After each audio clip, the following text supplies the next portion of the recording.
ito yung inahin na to, yung nanganak ng apat eh. Yan o. Bihira lang sa mga kambing yung mga anak ng apat. Merong apat, lima. Kadalasan kasi dalawa. Dalawa lang talaga kayang buhayin niya kasi dalawa lang naman yung didi ng mga inang mga kambing. Tatlo minsan bihira na ngayon eh, pero ito nanganak ng apat. Kaya di ko alam kung ilan yung magiging anak din nito kasi yung laki ng tiyan oh. Ayun.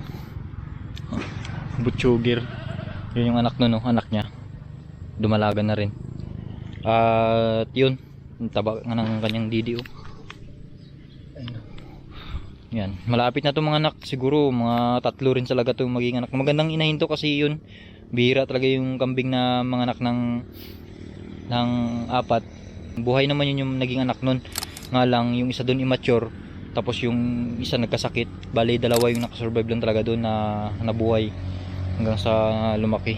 Pero ito na yun siya, magandang inahin to. Tsaka kain na ng kain yan, yun. Bundat. Ay yung anak niya.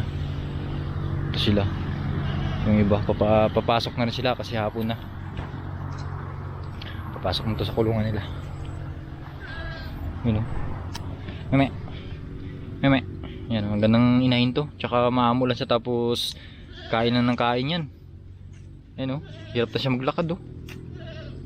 Ayan, mga ilang araw na lang yan, linggo na lang, mga anak na tayo yan. Nilalampasan ng isang linggo. Malapit na.